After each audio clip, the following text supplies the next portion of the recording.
Olá, bem-vindo à nossa nona aula do nosso módulo de dermatologia, aplicada com bioativos e também com fitoterápicos. Sou o Guilherme Marques. Na nossa microaula 9, vamos falar sobre inovações e tendências em fitoterápicos dermatológicos, né? E a gente vive hoje um dos momentos mais dinâmicos da nossa história, da dermatologia baseada em evidências, né? Em que nós temos, primeiro, uma escala global de produtos que são lançados, viralizados e tudo mais, bem como ver se isso, e essas tendências, né, de uso, efeitos adversos, efeitos promissores, resultados positivos, negativos, que podem nos trazer aí novos insights aí no que tange inovações, né? Então, qual que é o futuro disso, né? Eu queria trabalhar hoje um pouquinho mais, é uma aula um pouquinho mais ampla, foge do assistencial, e como que a gente vai integrar, né, essa medicina botânica com uma ciência translacional também e uma biotecnologia nessa transformação, né, de uma maneira profunda, procurando alternativas terapêuticas e também cosméticas para a pele e todos os seus anexos. Então, contextualizando, né, o que hoje nós vemos é que a população se preocupa muito com o envelhecimento cutâneo, a população se preocupa muito com doenças inflamatórias cutâneas que estigmatizam seu social, seu convívio e tudo mais.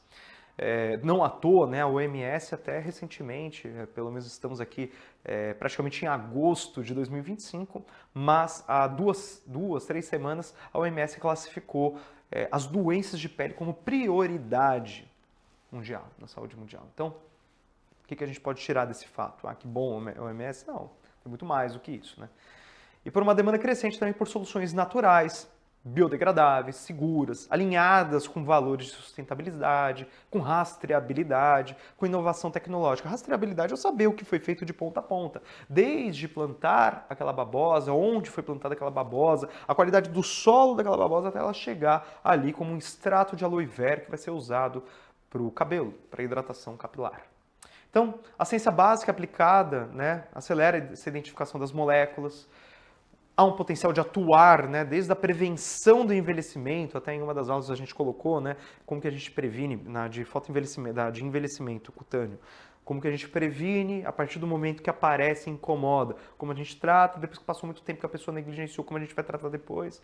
Então, tratando desde a prevenção até quadros mais avançados e até a manutenção também de dermatoses complexas. E sempre citando aqui, né, as mais comuns, aí, dermatite atópica, acne, psoríase e também o vitiligo. Alguns compostos naturais em evidências que a gente também já tratou aí durante nossa aula são os polifenóis, né, a quercetina, curcumino, resveratrol, o chá verde, que apresentam efeitos antioxidantes, anti-inflamatórios e imunomoduladores, principalmente com mecanismos de ações que são um pouquinho mais conhecidos, mais antigos, como o NF-kappa-beta, com as transcrições, né, de cascata imunomodulatória, aquelas também quinase ali que estão presentes nos processos mitóticos, mas também vias JAK, que a gente hoje usa muito, né, principalmente com os imunobiológicos aí da classe mais avançada, mais moderna de uso, a gente foca muito nesse target celular. E também em outras, como a DAF, né, DAF, 16 focos, que na verdade, está presente no nematóide e ela está muito vinculada com o processo de envelhecimento, né, está sendo muito estudada, é uma inovação de saúde. Os flavonoides, né, multifuncionais, multitargets, que a gente já falou dele para psoríase, para dermatite atópica, para acne, para o vitiligo, e que ele reduz o estresse oxidativo, ele reduz e modula as citocinas. Ele promove a homeostase, equilíbrio da barreira cutânea, também muito importante de você conseguir fortalecer tendências naturais de proteção da sua pele do que também ficar codependente, né, de algum outro fármaco. Peptídeos e carotenoides são novos alvos em alguns estudos aí anti-age, anti-inflamatório, e que atuam na prevenção do dano ao DNA induzido por UV, radiação ultravioleta. Pois bem, temos também, né, comentei aqui na aula anterior sobre formulações inovadoras e tecnológicas que passam ali pelo nanoencapsulamento. Claro que nem sempre isso daí, de novo, a gente tem que acabar, né, erradicar aqueles binarismos burros, né, mas nem sempre o nanoencapsulamento vai ser ideal. Entretanto, ele é certamente uma inovação de saúde. Então, nanoemulsão, lipossoma, niosomo, dendrímeros, nanopartículas poliméricas que revolucionam aí a incorporação e a liberação de bioativos da pele. Enquanto isso, temos alguns solventes orgânicos, como novas técnicas de extração supercrítica, né, por fluido supercrítico. E aí pode-se usar muitos fluidos diferentes, mas o CO2, o dióxido de carbono, é um dos mais utilizados. Que é um uso de um solvente verde, né, também. Né. Hoje, por exemplo, outro dia eu tive a graça de ver aquele tiracola, né, que a gente está habituado, tiracola, de adesivos e tudo mais. E um deles era biodegradável, era natural. Eu não entendi porque aquilo ali sempre me teve como como se fala, tal qual é o clorofórmio, um solvente, né? E com composto aromático, químico, né? Tem um cheiro químico. E aquele ali tinha um cheiro meio que químico também. Só que quando eu fui ver a composição era principalmente por terpenos. E eu achei isso muito interessante. Então são solventes verdes, solventes que são de uma origem natural. Não é só para tirar cola, claro, né? Aqui para o contexto da dermato isso daí se aplica muito. E também aproveitar subprodutos de uma indústria alimentícia. Pô, subproduto, a Uniguaçu também é uma instituição super renomada no que tange o exercício físico, né? A nutrição do exercício físico. Eu saberia falar muito bem também sobre o whey protein, que em determinado momento era um subproduto da indústria láctea, até se ver que ali, né, tinha muita proteína e conseguiria se usar aquilo ali para um atleta de alta performance ali, conseguir bater sua meta proteica diária, sem ficar dependendo tanto de refeições trabalhosas e tudo mais. É claro que não há substituição, mas é algo que vem incrementar muito bem ali na nutrição do dia a dia. E aqui não é diferente. Tem indústria alimentícia que produz bagaço de uva. Por que não destilar dali o resveratrol? Não sei se você sabe, mas a indústria do colágeno mesmo recebe pele podre, pele que está fedendo, pedaço de osso, tudo. Só que tudo isso daí é processado de tal modo que isso pare com todo esse processo e você consiga aproveitar o melhor dali. Então há um processamento disso tudo. Bem, liberação controlada também, sistemas que aumentam a penetração cutânea, a biodisponibilidade, que protegem moléculas sensíveis aí, proporcionam uma liberação mais controlada e que por vezes também se alastram por mais tempo. Quando a gente está pensando em dor crônica ou numa eficácia para o anti-aging, que você aplicando uma vez ao dia, você não precisa ficar aplicando 4, 5, 6 vezes, coisas que poderiam mudar a terapêutica daquele fármaco, daquele ativo.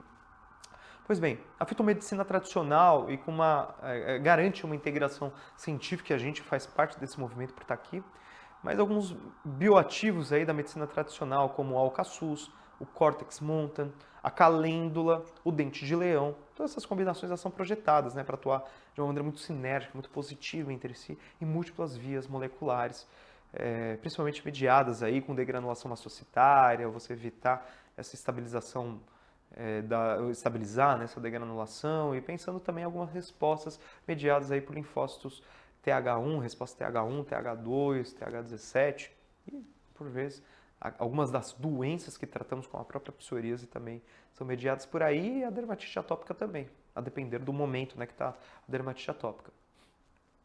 Pois bem, estamos hoje no mercado, né, global, no mercado que tudo que não presta sai aí na mídia,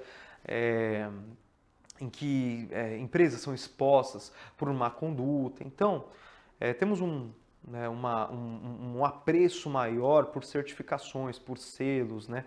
O consumidor hoje é muito mais consciente. Então, temos aqui um crescimento acelerado, né, com dermocosméticos, nutracêuticos, nutricosméticos também, né, pode se chamar, de base fitoterápica. Tem uma expansão global, um mercado aí que está bilionário e tem uma projeção para daqui 5 anos, isso daí já está duplicado nessa tendência, por fontes naturais, né, claro.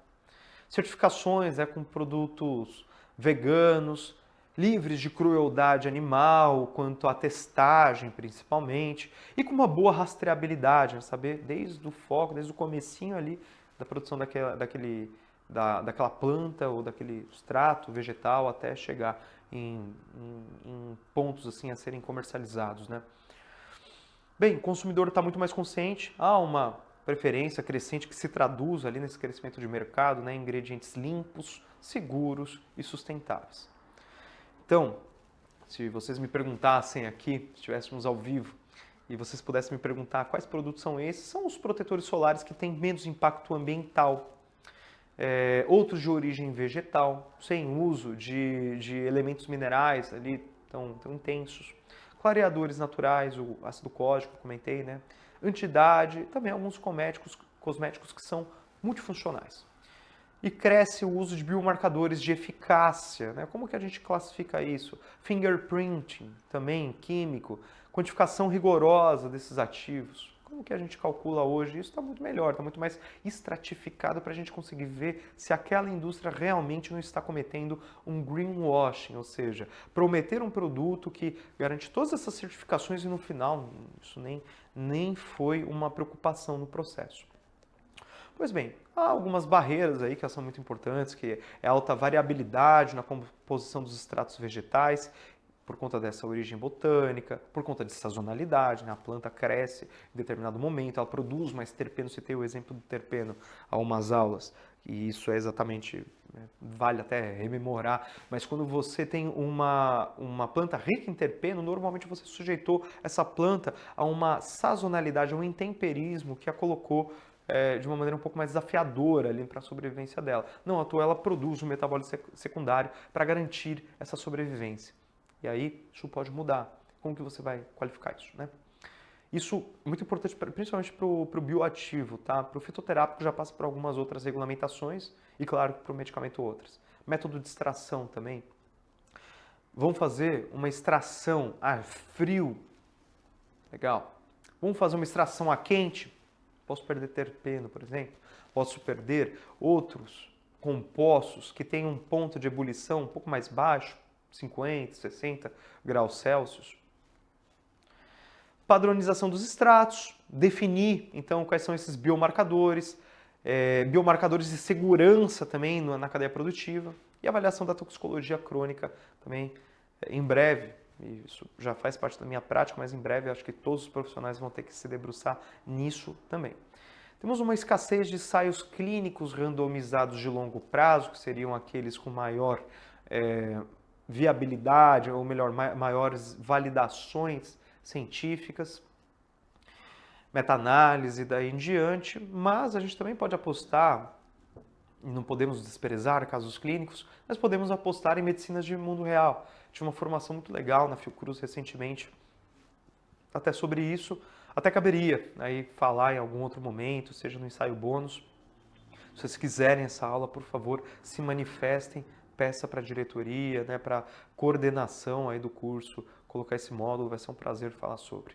E falta de dados consistentes aí sobre dose ideal, sobre duração do uso, quando que acaba. Por exemplo, quando eu estou tratando lá, vamos supor aqui, eu vou pegar até um fármaco aqui, com canabidiol. Quando eu estou tratando com canabidiol, não trato, sou dermato, mas quando eu estou tratando com canabidiol, uma criança com Lennox-Gastaut, ou síndrome de Dravet, que são aquelas convulsões febris da infância, que toma 4, 5, 6, 7, 8, 9 medicamentos diferentes e ainda assim tem 4, 5 convulsões aí por hora e minha vida fica um inferno.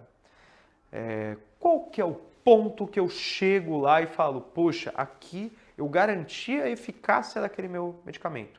É quando não tiver nenhuma convulsão, para uma criança que tem convulsão diariamente, a cada hora, desde que nasceu? Claramente não vai ser isso, mas é você reduzir pela metade o número de convulsões. Isso daí é um foco terapêutico. Pode não ser o ideal claro que seria não ter nenhuma, mas o mundo ideal não é o que a gente vive. E também as interações medicamentosas, né? Por vezes você conduzir um estudo com pacientes que estão ali com uma polifarmácia ou com hipertensos e que de alguma maneira pode ser metabolizado no mesmo local e ter algum problema nessa resposta, algum viés nessa resposta também é uma limitação. Pois bem, quais são as tendências, né, mais emergentes quando a gente vai lá e se debruça no mercado? Quase uma consultoria esse slide aí, viu? Eu printaria. Bem, o Skinomics, Skinomics, né? É uma integração da genômica, da transcriptômica, da proteômica, da lipidômica e também da análise do microbioma cutâneo para a gente conseguir fechar um produto e lançar no mercado. Uma preocupação múltipla. Inteligência artificial, né? E quando a gente olha aqui para a inteligência artificial, claro que a gente vai pensar em Big Data.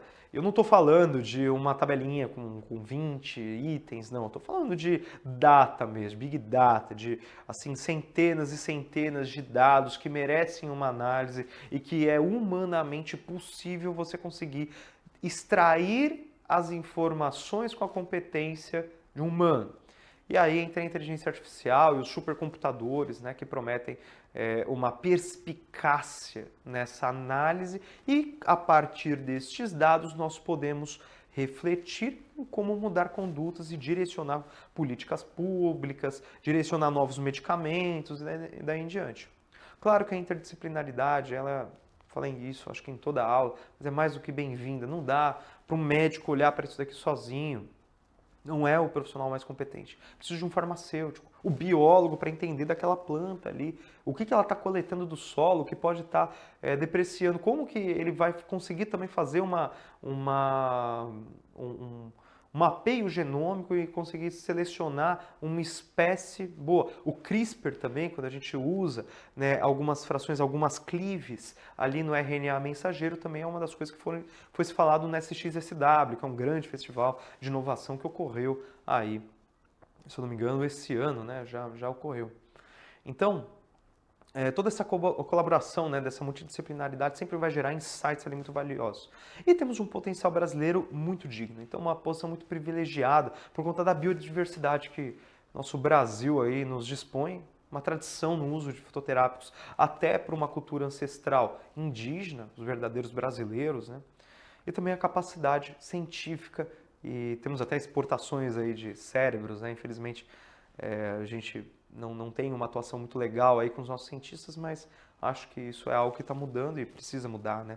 Até para a gente conseguir uma autonomia, né? Uma valorização, aí, uma soberania nacional no que tange a ciência.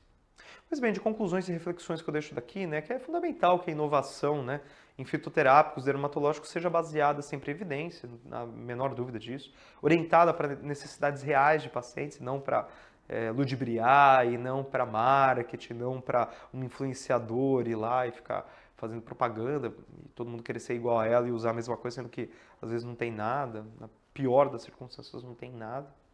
E alinhada com valores de ética, de sustentabilidade e também de segurança. Isso aí é uma tendência aí. Pois bem, e as perguntas que eu deixo aqui para vocês para a gente refletir, né? Como que a gente vai diferenciar as inovações reais de modismos de mercado ao recomendar produtos fitoterápicos? Talvez o cliente, nós também, na categoria de clientes, às vezes a gente até possa se lançar como modismos, mas como profissionais da saúde, acho que isso é muito pobre, né, do ponto de vista intelectual, isso é muito irresponsável. Não acho que a gente deva se lançar dessa maneira. De que maneira a interdisciplinaridade e a inteligência artificial podem ser integradas à sua prática clínica? E aqui eu já venho com uma resposta de cara, assim, que é a gente conseguir fazer uma otimização de entrega de dados, né, de coleta e entrega de dados.